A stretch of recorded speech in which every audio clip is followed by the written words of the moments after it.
Malegaon case की चहलकदमी के बीच देश में आज एक ऐसा केस दब गया जो दबना नहीं चाहिए था, जिस पर बात होनी चाहिए थी, जिस पर सवाल होने चाहिए थे। जी हाँ, हम बात कर रहे हैं दिल दहला देने वाले उस बहुचर्चित निठारी कांड की, जहां न्याय की उम्मीद में एक पिता ने, एक मां ने, एक पूरे परिवार ने, कई परिवारों ने 19 साल काट दिए। निठारी कांड को लेकर 19 साल से लड़ी लड़ाई का बुधवार को जिस समय अंतिम फैसला आ रहा था, उस समय ज्योति के पिता झब्बू लाल मंडी में सब्जी खरीद रहे थे। मोबाइल पर फैसले के संबंध में जानकारी मिली कि मोनिंदर पंधेर और उसका नौकर सुरेंद्र कोली बरी हो गए।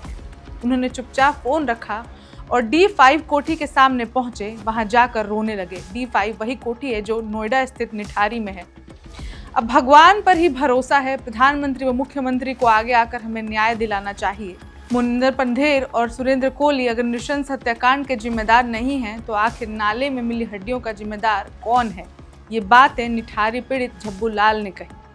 19 साल पहले हुए वाकये को याद करते हुए उन्होंने बताया कि वे लोग पंधेर की कोठी के सामने कपड़े की धुलाई और आयरन का काम कर रहे थे। तभी उनकी 10 साल की बेटी ज्योति दुपट्टे में पीको कराने दुकान से बाहर निकली और फिर वापस ही नहीं लौटी।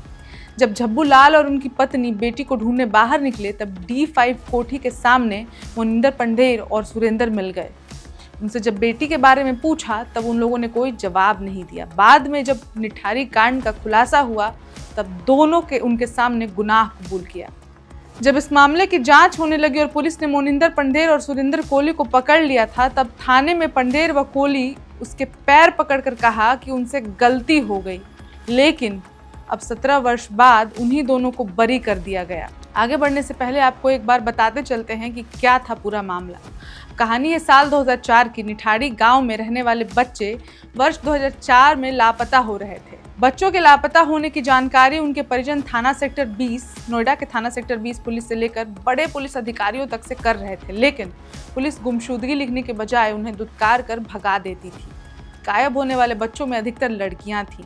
पायल नाम की एक युवती भी निठारी की पानी की टंकी के पास से लापता हो गई।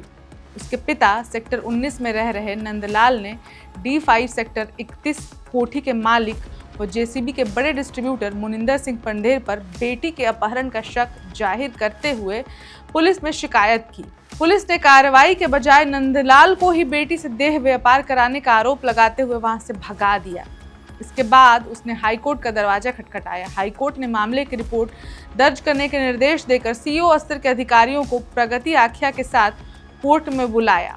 इसके बाद उसी साल 15 दिसंबर को अधिकारियों ने कोठी मालिक मोनिंदर और नौकर सुरेंद्र से पूछताछ की, लेकिन रात में ही दबाव के चलते उन्हें छोड़ दिया गया। मामला हाईकोर्ट पहुंचा। हाईकोर्ट में पुलिस द्वारा बनाई गई रिपोर्ट को पेश किया गया। इसमें कोठी मालिक व उनके नौकर को क्लीन चिट देने का प्रयास करते हुए नंदलाल को ही आरोपी बनाने की कोशिश की गई। हाईकोर्ट ने एक बार फिर नंदलाल के प्रार्थना पत्र पर सुनवाई की और पुलिस को प्रगति आख्या देने के लिए कहा। इसी बीच लापता हुई पायल का मोबाइल फोन चालू हो गया। यहाँ गौर कीजिएगा, क्योंकि केस ने यहीं से नया मोड़ लिया, जिसके बाद सब खुलासे हुए और मामला आगे बढ़ा और उसके बाद वे पकड़े गए।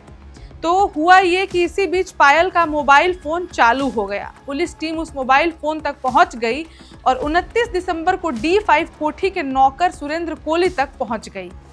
पुलिस ने उसके मालिक मोनिंदर सिंह के साथ CO ऑफिस में पूछताछ के लिए बुलाया और मनोवैज्ञानिक तरीके से पूछताछ की, तो सुरेंद्र ने पायल के कत्ल के साथ साथ अन्य लापता बच्चों के कत्ल की कहानी बयान कर दी, जिसके बाद 1-2 नहीं बल्कि वहां से 19 बच्चों के कत्ल की बात सामने आई।